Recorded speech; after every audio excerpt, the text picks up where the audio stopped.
Psicologia positiva e promoção de resiliência. Uma experiência de pesquisa-ação. Aurino Lima Ferreira. Introdução. Em uma sociedade marcada pelo consumo desenfreado e pela crise em todas as instâncias, coloca-se a necessidade de continuarmos problematizando os rumos do projeto civilizatório moderno, pois as suas promessas, além de não se cumprirem, têm posto em risco a existência humana no planeta. Em que pese os avanços tecnológicos apresentados, a experiência que estamos realizando, como psicólogos, como educadores e como humanidade, é a do fracasso dessa forma moderna de se pensar e de se projetar as questões formativas humanas.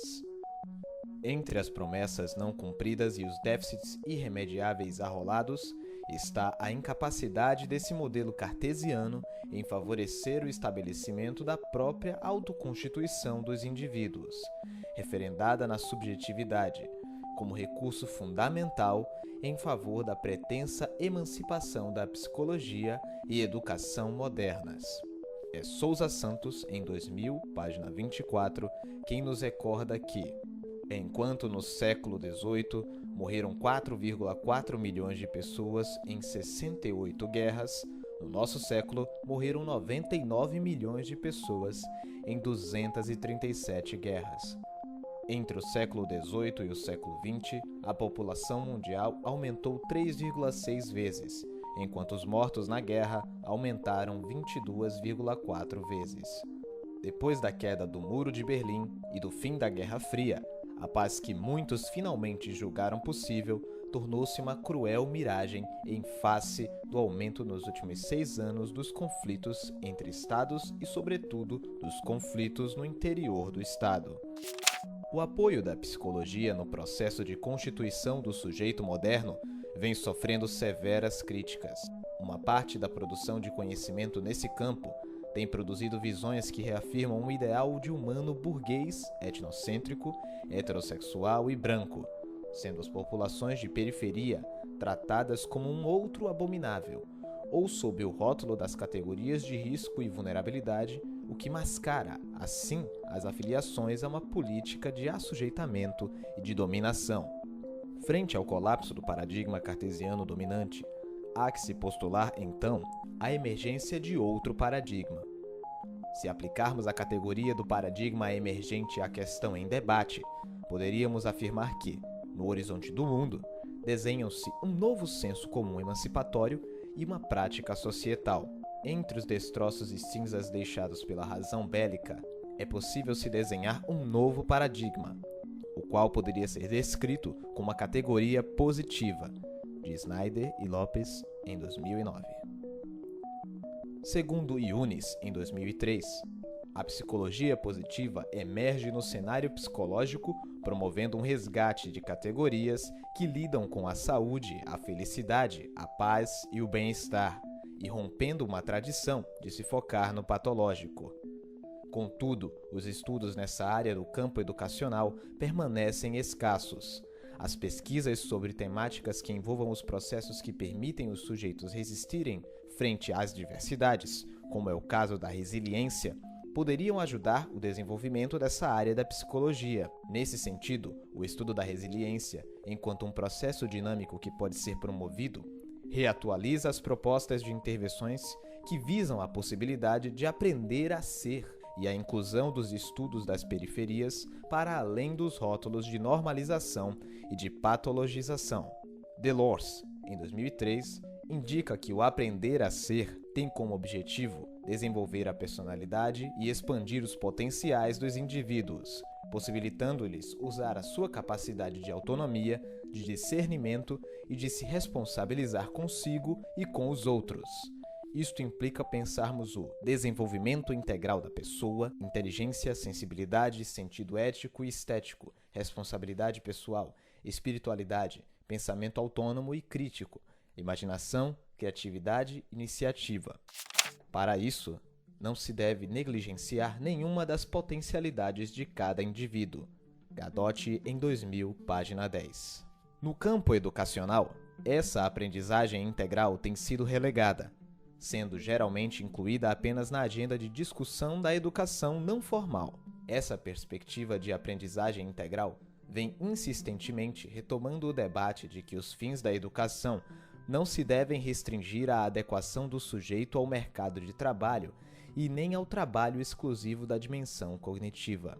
Desse modo, tem como proposta sociopolítica a de transformar as escolas em centro de referências civilizatórias nos bairros onde se localizam. Para isso, propomos a articulação dos processos de participação da sociedade civil organizada com as escolas. Propomos, em suma, a articulação da educação formal com a não formal, para dar vida e viabilizar mudanças significativas na educação e na sociedade como um todo. Ghosn, em 2006, página 37. Assim, a inclusão de uma agenda sobre os modelos de aprender a ser poderia enriquecer os debates de como formar sujeitos humanos para viverem juntos. Nesse sentido, propomos as seguintes problematizações. A observação de uma experiência de educação não formal poderia oferecer pistas para pensarmos novas formas de existência. Propostas de aprender a ser, que incluem a promoção de resiliência, poderiam estar agregadas, como propõe Ghosn em 2006, página 37. Na construção de cidadãos éticos, ativos, participativos, com responsabilidade diante do outro e preocupados com o universal e não com particularismos. Quais as possíveis implicações de se retomar as utopias e priorizar a mobilização e a participação da comunidade educativa na construção de novas agendas? Ghosn, em 2006, página 38. A partir do referencial paradigmático da psicologia positiva. Neste texto, buscamos avançar na reflexão sobre o aprender a ser, apoiados nas 4 categorias do construto da resiliência desenvolvidos por Grotberg, em 2005. Eu sou, eu tenho, eu posso e eu estou. Além disso, tentamos enriquecer o debate através de uma experiência grupal que se utiliza da vivência de práticas de cuidado de si, de Foucault, em 2001. Com foco no aspecto da resiliência como um processo que pode ser promovido através de estratégias educativas positivas de cuidado, conforme indica Snyder e Lopes, em 2009. Cuidado de si e resiliência, a emergência de novos conceitos para antigos fenômenos. A inclusão de um debate acerca da pauta temática de estudo da psicologia positiva poderia ampliar os modos de cuidado de discentes e dos docentes, contribuindo nos processos de ensino-aprendizagem, através dos deslocamentos subjetivos decorrentes dos processos de aprender a ser. A noção de cuidado de si surge na Grécia, antes mesmo do aparecimento do termo filosofia. Em sua origem, indica uma postura diante da realidade, postura caracterizada por um constante ocupar-se consigo, preocupar-se consigo mesmo ou ainda tomar conta de si mesmo. Segundo Foucault, em 2001, página 14, cuidar de si mesmo implica que se converta olhar, que se o conduza do exterior para... eu ia dizer para o interior. Deixemos de lado esta palavra, que, como sabemos, coloca muitos problemas. E digamos simplesmente que é preciso converter o olhar do exterior, dos outros, do mundo, etc., para si mesmo. O cuidado de si implica uma certa maneira de estar atento ao que se pensa e ao que se passa no pensamento. Há um parentesco da palavra epimeleia, cuidado, em melet, que quer dizer ao mesmo tempo exercício e meditação. Longe de ser uma preocupação autocentrada, trata-se de uma atividade desenvolvida com a finalidade de aperfeiçoar o sujeito em sua relação com o outro, ao mesmo tempo em que é o ponto central do que se costuma chamar a arte de viver bem, ou uma forma de viver, uma forma de vida, uma eleição vital, e que possui um valor existencial que afeta a nossa maneira de viver e o nosso modo de estar no mundo. Adot, 2006, página 11.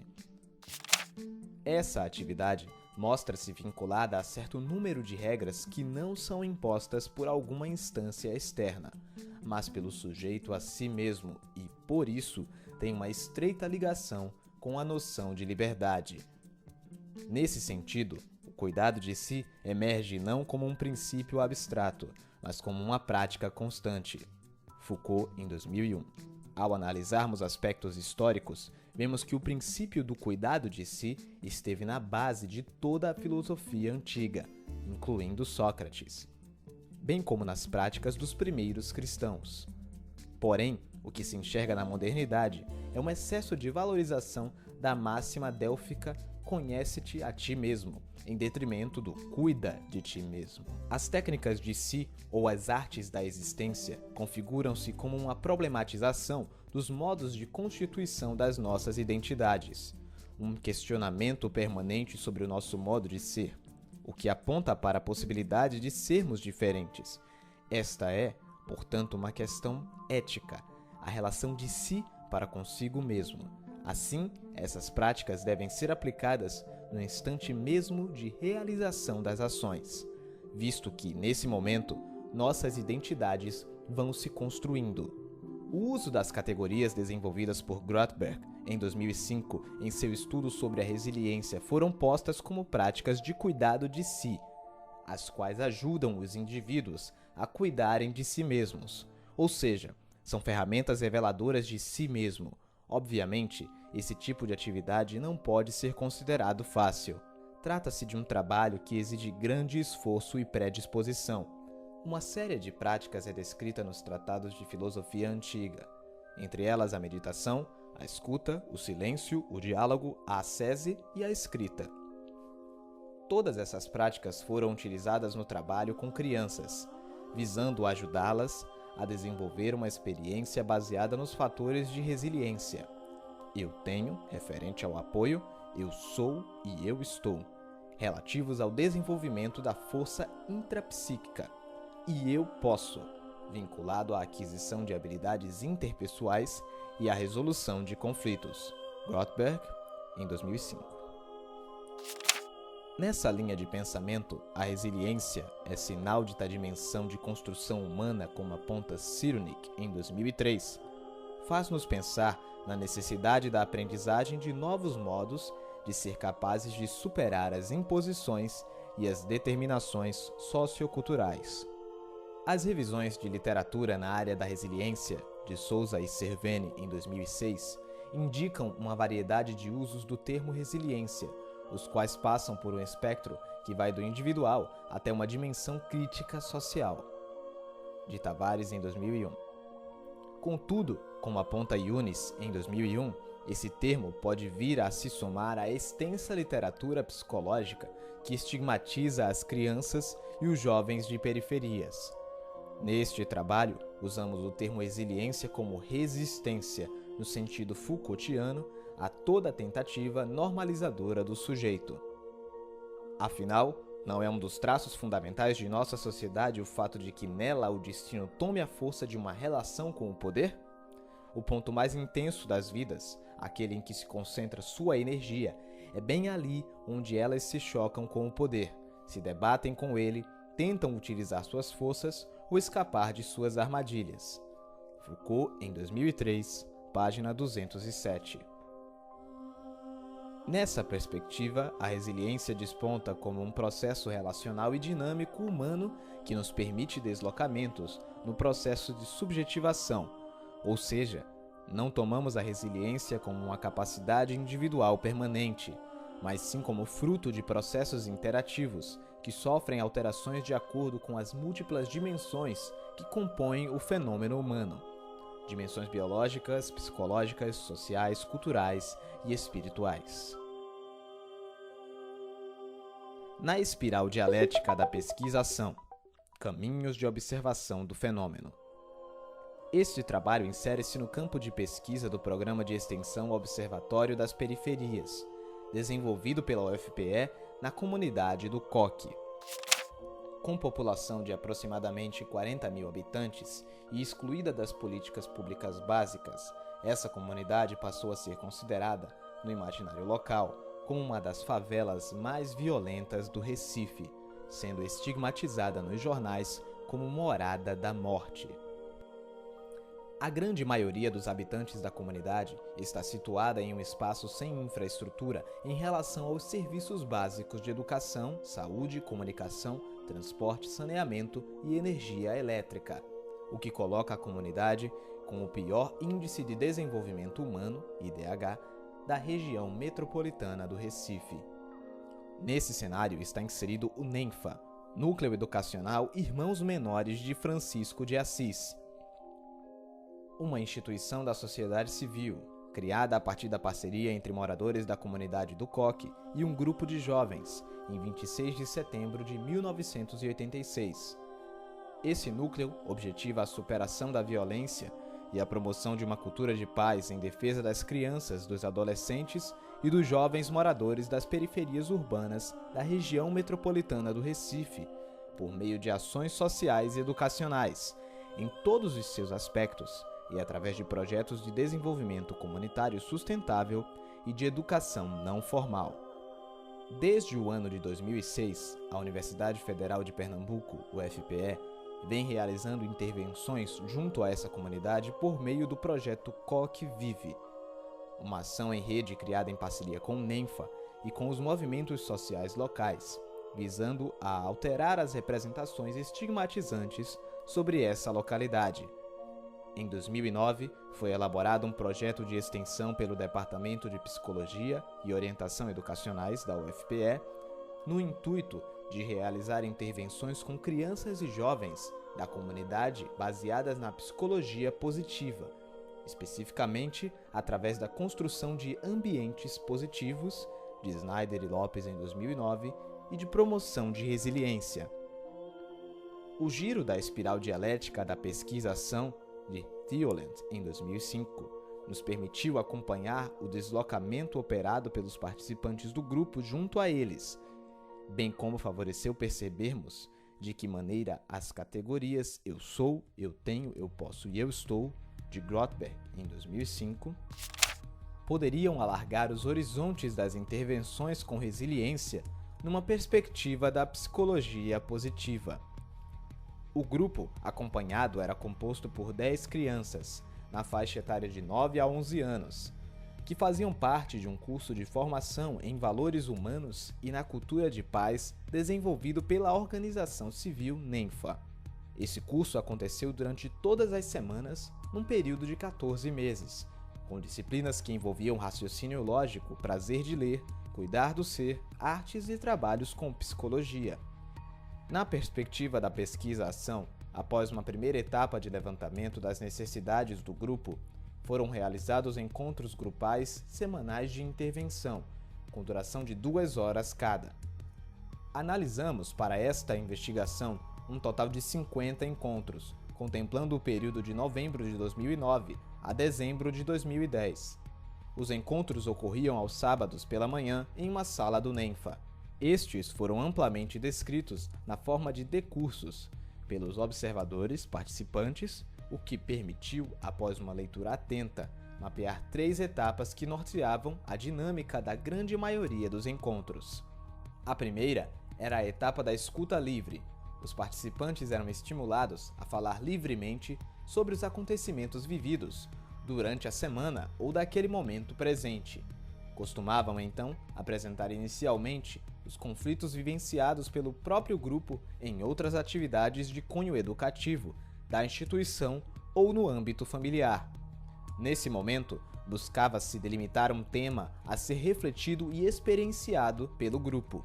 A segunda etapa se caracterizava como expressiva experiencial. Era estimulado o uso de expressões corporais, emocionais e espirituais através da arte, música, leitura, escrita, pintura, desenho, dança e escultura, e de recursos visuais, como filmes, para estimular a escuta ampliada da primeira fase. Os participantes eram incitados a expressarem suas ideias, sentimentos e movimentos no espaço grupal, com vistas a uma maior compreensão dessas expressões por si e por seus pares. A terceira etapa consistia na atenção criativa. Com o auxílio de música, cantos, técnicas de relaxamento e principalmente da meditação, os participantes eram convidados a um processo de interiorização por meio do cultivo da atenção consciente, assim como era estimulada a vivência do silêncio criativo, um silêncio que permite o contato consigo mesmo através do exercício do ócio criativo. Masi, em 2000.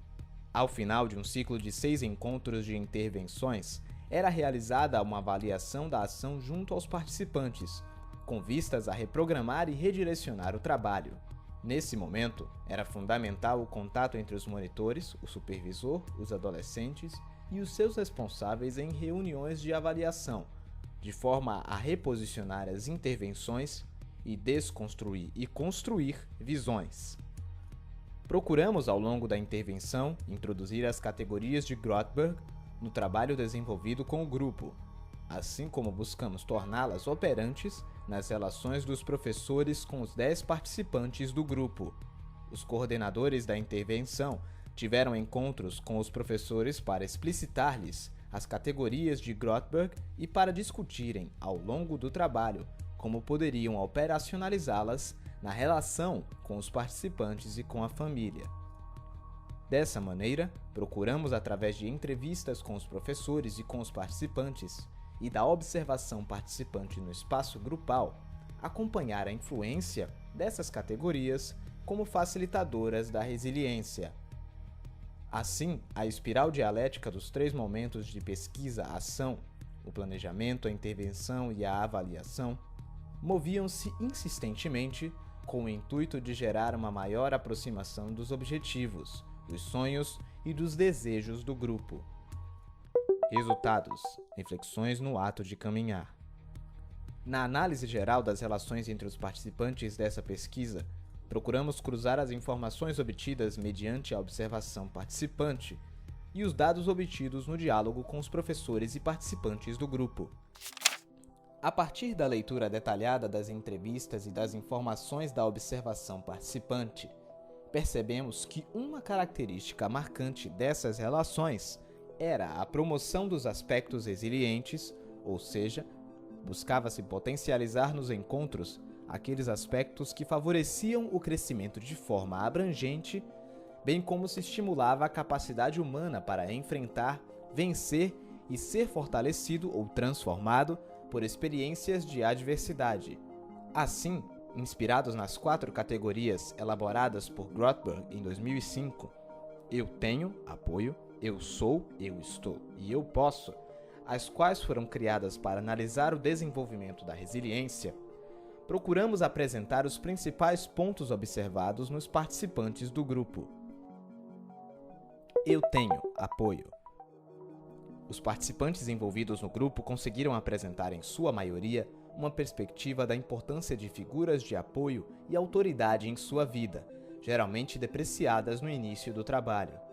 Os interventores e principalmente os professores que trabalhavam com o grupo passaram a ser percebidos como figuras de apoio, ou tutores de resiliência, de Cyrulnik, em 2001.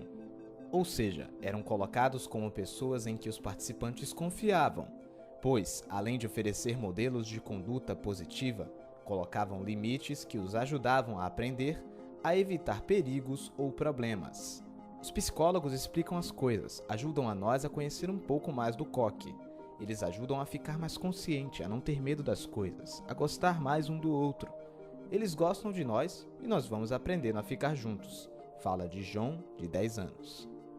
No início da observação dos participantes, era comum percebermos a forte associação dos professores, que demandavam a realização das tarefas e colocavam limites claros e precisos a respeito dos papéis, normas, valores da instituição e de seu trabalho, a figura de chatos, que cobram muito e pegam no pé, não são bons não.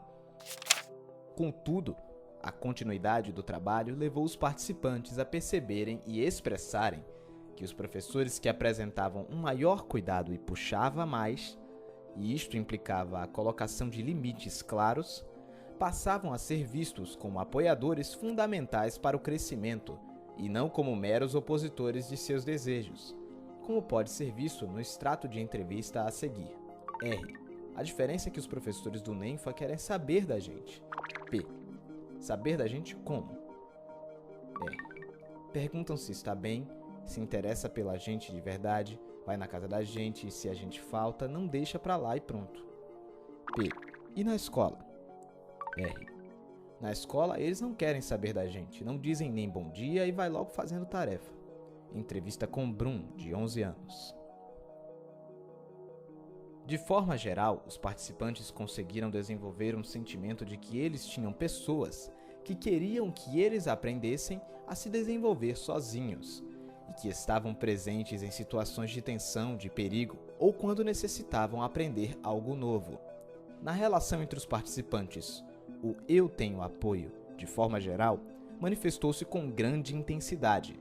Os participantes desenvolveram a possibilidade de encontrar apoio entre si, o que facilitava o processo de aprendizagem e o crescimento do grupo.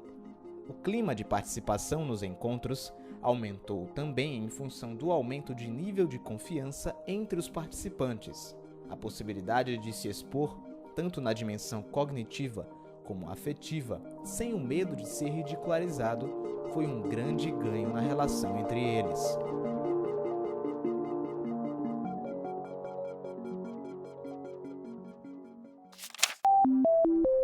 Cada um fala e o outro aprende a escutar. O colega não fica rindo na cara do outro quando erra. Se erra, é aprender também. Todo mundo brinca, faz parte da brincadeira, conversa, pinta. O medo vai embora e o colega dá ajuda mesmo. Entrevista com Ali, de 11 anos. Assim como na observação da relação professor e crianças, no início da observação dos participantes, era comum perceber uma intensa dificuldade de ver o outro como um amigo em potencial. A ideia de competição extremamente difundida no ambiente escolar circulava no imaginário dos participantes, de forma que eles acabavam se vendo como rivais. Contudo, o trabalho realizado pareceu favorecer um espaço de apoio, no qual as dificuldades são compartilhadas coletivamente ou entre pares mais afins, como pôde ser visto no extrato da entrevista a seguir. A ajuda de todos quando temos um trabalho. Um ajuda o outro, como na história da lenda das corujas e o guardião. Um ajudava o outro.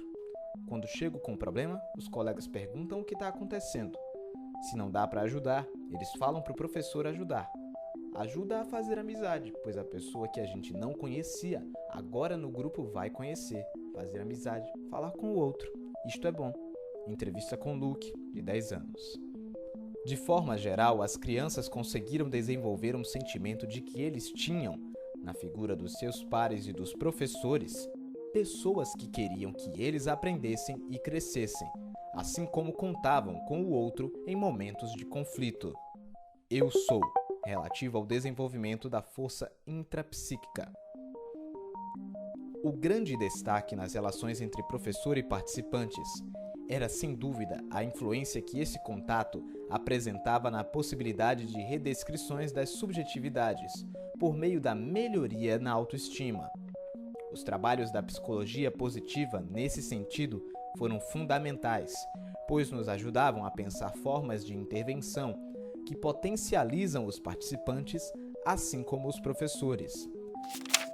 O processo de aprender a ficar amorosamente consigo, sem julgamentos e autodepreciações, estimulado no curso a partir da categoria Eu Sou, conduzia as crianças e os professores a se perceberem como pessoas pelas quais os outros sentem apreço e carinho.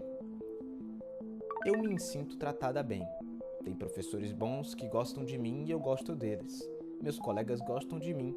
Dizem que eu estou boa, que aprendo bem, que sou inteligente. O professor acredita que sou capaz de ajudar as pessoas. Entrevista com Ju, de 9 anos. A vivência de sentimentos de felicidade decorrentes de se fazer algo bom, ou seja, algo significativo e relevante para a formação do outro, dava ao professor maior motivação para o trabalho, de forma que a satisfação em realizar a atividade era expressa para o aluno, que, por sua vez, buscava corresponder à demanda. Assim, a relação era apoiada na lógica da dádiva, em que o dar, o receber e o retribuir estavam presentes e alimentavam a relação. Quando uma pessoa está triste, alguém pergunta o que está acontecendo e procura ajudar. A gente chama para brincar, para conversar, para animar e não ficar mais triste. Se a pessoa fica triste e chora, nós dá conselho a ela que não precisa ficar chorando, que não precisa ter medo das coisas, pois aqui só tem amigo, que nós somos um grupo reunido, Quando eu estou triste, eles perguntam por que eu estou triste. Pergunta se nós está com alguma dificuldade. Se nós fica triste, eles ajudam de uma maneira certa. Entrevista com Ber, de 11 anos. A abertura para expressar o afeto dava à relação um clima de leveza, sendo eu sou respeitoso comigo mesmo e com o próximo, um lema que guiou as relações. No Nenfa tem carinho, um dá carinho ao outro, ajuda um ao outro. Quando tá com um problema, ajuda a resolver, dá coragem de dizer o que tá sentindo para que o colega possa ajudar. Conversa das coisas que não são boas para ficar boa. Tem coisa que a gente tem medo de falar, mas falar é bom. Entrevista com Zé, de 9 anos. Afora isso, um outro grande destaque nas relações entre os participantes foi a mudança na autoestima, na forma de perceberem suas autoimagens.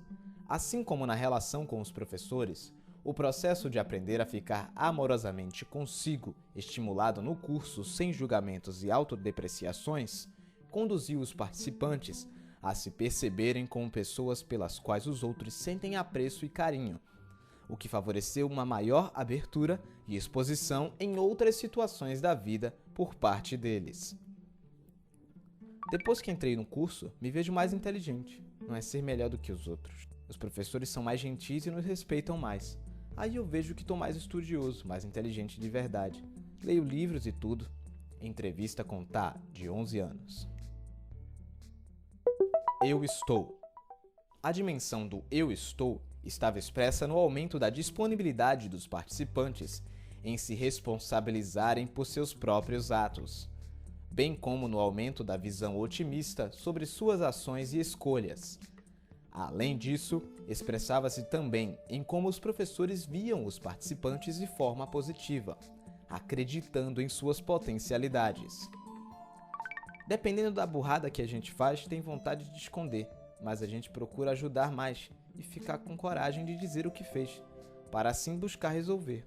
Entrevista com Luke, de 10 anos. Professores e participantes passavam de uma atitude de medo para uma de confiança em relação às situações nas quais eles estavam envolvidos. Inclusive, faziam predições mais positivas a respeito do futuro dos participantes. No início não sabemos o que vai dar, eles chegaram muito diferentes uns dos outros. Daí eu pensei como fazer algo. Você oferece atividades, desenhos, pinturas, coisas que eles nunca viram. Então eles vão entrando, conhecendo, se aproximando de tudo. Logo eu vejo traços, rabiscos para eles, mas traços que indicam grandes possibilidades. Coisa de artista ver coisas, mas também de professor, não é verdade? Começo a sonhar desenhos nesses traços. Sonhar estes traços crescendo, virando tela, desenho, escultura. Penso isto dentro de minha cabeça. É uma grande viagem. Eles se arriscam a darem seus passos e eu a dar os meus, como numa dança, para lá e para cá. Movimento, vacilo, segurança. Ou pintar. Eu ponho uma cor, eles põem outra, vamos misturando, trocando tintas. Penso aprender assim, um trocar de tintas entre pessoas. Colorir a vida, fazer uma vida melhor. Professor de arte. Os alunos passaram de uma atitude de medo para uma de confiança em relação às situações de sala de aula, bem como passaram a participar de eventos em outros ambientes, fora da comunidade e de trabalhos em grupos de suas escolas. Eu posso. Nessa categoria, destacamos os aspectos que dizem respeito ao desenvolvimento de habilidades interpessoais e de resolução de conflitos. De forma geral, os participantes desenvolveram a perspectiva do eu posso na relação com o professor, a saber, falar sobre coisas que os assustam ou os inquietam, procurar maneiras de resolver os problemas de forma não violenta e controlar os impulsos e a vontade de fazer algo errado ou perigoso. Aqui a professora fica de frente para os seus alunos falando e ouvindo problemas dos alunos. Isto faz que os alunos sintam que existem para mim. Isso representa que ali existe uma energia que sustenta o grupo, que faz uma interligação entre uma pessoa e outra, entre professor e aluno. Entrevista com Gu, de 10 anos. De maneira geral, os professores eram vistos como alguém a quem o aluno poderia procurar para ouvi-lo e ajudá-lo a expressar seus sentimentos e pedidos de ajuda quando necessitavam. Às vezes tem problema grande lá em casa. O meu pai chega daquele jeito. Venho pra cá. Se fosse só aprender as matérias, eu nem vinha. Sei que algum professor vai escutar. Os colegas Ivalda, cozinheira, vai estar lá pra dizer algo. Tem vezes que só é desabafo mesmo. Não dá pra fazer nada mesmo. Entrevista com Gu, de 10 anos. Assim, os colegas davam feedback em situações de conflito, de maneira que cada um sentia que era possível encontrar suporte para resolver seus conflitos de maneira pacífica.